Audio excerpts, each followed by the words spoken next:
अस्सलाम वालेकुम दोस्तों, कैसे हैं? उम्मीद करते हैं अच्छे होंगे। अल्हम्दुलिल्लाह मैं भी अच्छी हूँ। आज फिर मैं आई हूँ एक नए वीडियो के साथ। तो प्लीज़ वीडियो को इसकी बिल्कुल ना कीजिएगा, वीडियो को पूरा देखिएगा और कमेंट्स में बताइएगा कि मुझे वीडियो कैसा लगा। अस्सलामु अलैकुम वालेकुम वरहमतुल्लाहि अस्सलाम वरहमतुल्लाहि वबरकातुहू। वबरकातुहू। शादी का इस्तिखारा करने का सही तरीका जी, आज मैं आप लोगों को बताने जा रहा हूँ। शुक्रिया। रोज़ाना जब मैं व्हाट्सअप ओपन करता हूँ जी तो आप ये समझ लें 4-5 तो जो सवाल होते हैं वो यही होते हैं जी कि आप हमारा शादी का इस्तिखारा कर सकते हैं। जी हम अपने शादी का इस्तिखारा करवाना चाहते हैं, जी रिश्ते का इस्तिखारा करवाना चाहते हैं।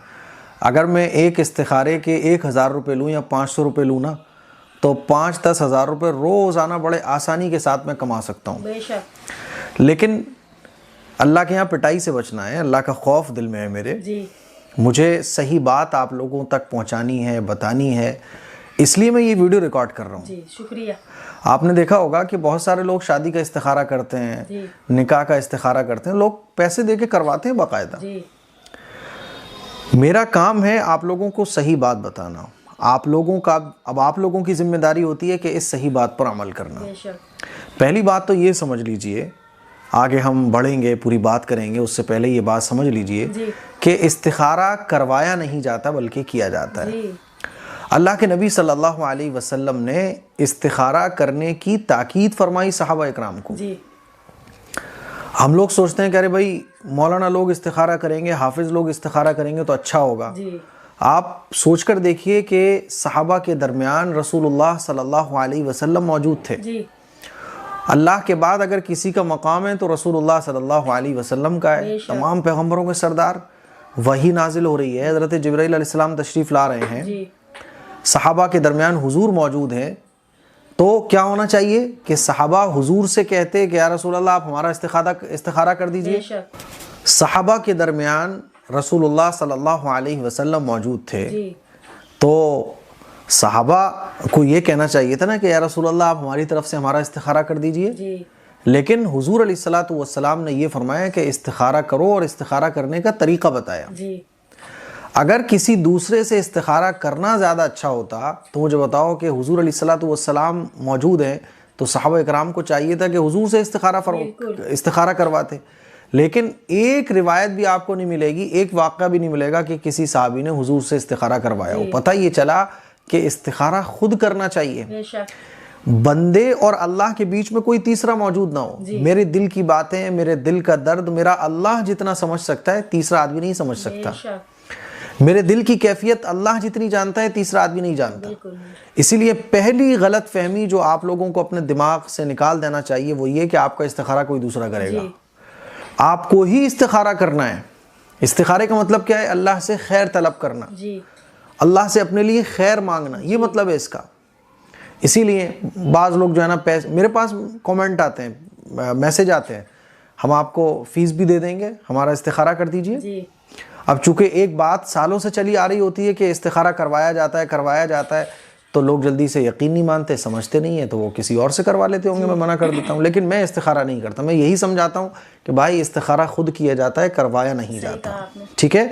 अब देखो, एक सवाल आज भी पूछा गया था, मेरा नाम सुमेरा है और मुझे अपनी शादी के लिए इस्तिखारा करवाना है, बराए मेहरबानी तरीक़ा बता दें। तो इस्तिखारा खुद करना है। अब इस्तिखारे का तरीक़ा समझ लीजिए। जी कोई भी मसला हो, ज़रूरी नहीं है कि रिश्ते का हो, कोई भी प्रॉब्लम हो, कोई भी मसला हो, कोई भी काम हो जो आप शुरू करने जा रहे हैं तो उसमें हमें इस्तिखारा करना चाहिए। इस्तिखारे का तरीका ये है कि आप 2 रकात नमाज़ पढ़िए इस्तिखारे की नीयत से, है ना। इस्तिखारे का मतलब समझ गए, अल्लाह से खैर तलब करना। यानी मैं मान लीजिए बिज़नेस शुरू करने जा रहा हूँ, अब बिज़नेस में मुझे डाउट है कि मैं ये बिज़नेस करूँ कि नहीं करूँ, तो मैं इस्तिखारा करूँगा। इस्तिखारा करने के बाद अल्लाह से दुआ मांगूंगा, वो दुआ पढ़ूंगा जो हदीस में ज़िक्र की गई है, और अल्लाह से खैर तलब करूँगा। अल्लाह से कहूँगा कि अल्लाह, ये जो मेरा मसला है कि मुझे जो डाउट है, इसको चूज़ करूँ या उसको चूज़ करूँ, इसको फाइनल करूँ कि नहीं करूँ, ये रिश्ते मेरे सामने हैं, इस रिश्ते को आगे बढ़ाऊँ कि नहीं बढ़ाऊँ, क्या है दिल में इत्मीनान नहीं हो पा रहा है, तसल्ली नहीं हो पा रही है, तो इस्तिखारा किया जाता है। अच्छा, आप कन्फर्म हैं, बाज़ दफ़ा एक चीज़ आपको नज़र आ रही है, आप बिल्कुल कन्फर्म है, तब भी इस्तिखारा किया जाता है। तो दिल में अगर तज़ब्ज़ुब है, शक है, तब भी इस्तिखारा करना है। और आप कन्फर्म है, क्लियर है बिल्कुल, मान लीजिए कोई रिश्ता बहुत अच्छा है, उसको छोड़ने की कोई गुंजाइश ही नहीं है, तब भी इस्तिखारा करना है। तो इस्तिखारा तो हर काम में हमें करना चाहिए। समझ आ रही है बात? जी। कोई भी काम है तो कैसे करना है, 2 रकात नमाज आपको इस्तिखारे की नीयत से पढ़नी है। चूंकि ये नफल नमाज है तो नफल नमाज हमें ऐसे वक्त में पढ़नी है जो मकरू वक्त ना हो। मकरू वक्त कब होता है? असर से लेकर मगरिब तक का वक्त, फजर की नमाज पढ़ने के बाद से लेकर सूरज निकलने तक का वक्त, इसी तरह से ज़वाल का वक्त। तो ये वक्त ऐसे हैं जिसमें जो नमाज है नफल नमाज नहीं पढ़ना चाहिए, मकरू है। इसके अलावा आप दिन में रात में जब चाहें आप इस्तिखारे की नमाज पढ़ सकते हैं। बेहतर ये है कि आप रात में पढ़ें। रात में क्या होता है, रात में भी ऐसे टाइम में पढ़ें जब आपको कोई डिस्टर्ब करने वाला ना हो, क्योंकि अल्लाह से दुआ करनी है ना इसमें, तो शोर ना आ रहा हो, कोई आपको डिस्टर्ब ना करे। आप अपनी बात अल्लाह से बिल्कुल ऐसे कहें जैसे अल्लाह आपके सामने आपकी बात सुन रहा है, और अब सारे मसले हल हो जाएंगे इंशाल्लाह। तो रात का वक्त बेहतरीन है। रात में भी वो वक्त कि आप बस दुआ मांग के फिर सो जाओ, और दुआ मांगते मांगते ही सो जाओ अल्लाह से। तो 2 रकात नमाज सलातुल इस्तिखारे की नियत से पढ़नी है, और 2 रकात नमाज नॉर्मल पढ़नी है, जैसे नॉर्मल नफल नमाज हम लोग पढ़ते हैं। सूरह फातिहा कोई भी सूरत में लाइए, तो 1 रकात पढ़िए, फिर दूसरी रकात में भी सूरह फातिहा और कोई भी सूरत में लाइए। उसके बाद आप अल्लाह से हाथ उठाकर इस दुआ को मांगेंगे, इस दुआ को पढ़ेंगे। अगर ये दुआ देखकर याद हो तो देख के आप पढ़ सकते हैं, बगैर देखे आपको ये दुआ याद हो तो बगैर देखे पढ़ लीजिए। देख के कैसे पढ़नी है, मान लीजिए आपने 2 रकात नमाज पढ़ ली, अब 2 रकात नमाज पढ़ने के बाद आपको ये दुआ मोबाइल में या फोटो कॉपी होगी, अब आप इस दुआ को देख के पढ़ लीजिए। कैसे पढ़ेंगे, ऐसे आप मोबाइल हाथ में लेके ऐसे भी पढ़ सकते हैं। अल्लाहुम्मा, स्क्रीन पर देख सकते हैं ये दुआ है, अल्लाहुम्मा इन्नी अस्तखीरुका बिइल्मिक व अस्तक़दिरुका बिक़ुदरतिक व अस्अलुका मिन फ़ज़लिकल अज़ीम फ़इन्नका तक़दिर वला अक़दिर व तअलमु वला अअलम व अंत अल्लामुल ग़ुयूब अल्लाहुम्मा इन कुंत तअलमु अन्ना हाज़ल अम्र ख़ैरुल ली फ़ी दीनी व मआशी व आक़िबति अमरी फ़क़दुरहु ली व यस्सिरहु ली सुम्मा बारिक ली फ़ीह व इन कुंत तअलमु अन्ना हाज़ल अम्र शर्रुल ली फ़ी दीनी व मआशी व आक़िबति अमरी फ़स्रिफ़हु अन्नी वस्रिफ़नी अन्हु वक़्दुर लियल ख़ैर हैसु कान सुम्मा अर्ज़िनी बिह। इस तरह से आप देख के दुआ पढ़ लीजिए।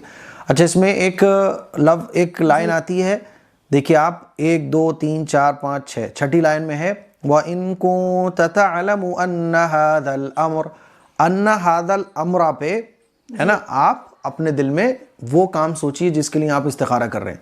मिसाल के तौर पे आप निकाह के लिए इस्तिखारा कर रहे हैं, रिश्ते के लिए इस्तिखारा कर रहे हैं, तो अन्ना हाज़ल अम्रा पे जाके आप उस चीज़ को सोचेंगे, उस चीज़ का ख्याल लाएंगे जिसके लिए आप इस्तिखारा कर रहे हैं। और वैसे भी जब आप नमाज पढ़ रहे हैं, ये दुआ पढ़ रहे हैं, तो वो काम आपके माइंड में वैसे ही होगा। ठीक है, तो आप इस दुआ को पढ़ लीजिए। और अगर आप अरबी जानते हैं तो फिर बात ही ख़त्म हो जाती है।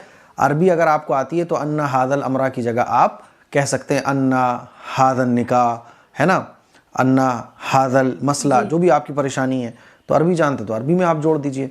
तो इस दुआ को पढ़ना है। ये दुआ आप देखकर भी पढ़ सकते हैं, बगैर देखे भी दुआ पढ़ सकते हैं। दुआ पढ़ने के बाद फिर आप अल्लाह से हाथ उठाकर दुआ मांगिए कि अल्लाह मेरे सामने ये रिश्ता है, मैं इस रिश्ते को एक्सेप्ट करूं कि ना करूं, कुछ समझ नहीं आ रहा है, मुझे क्या करना चाहिए, है ना। ये आप अल्लाह से दुआ मांगिए। कहिए अल्लाह से कि अल्लाह मेरे दिल में जो सही हो मेरे लिए, जो बेहतर हो आपकी रज़ा के लिए मैं ये काम कर रही हूँ, क्योंकि इस्तिखारा करना सुन्नत है, मैं ये काम करने जा रहा हूँ।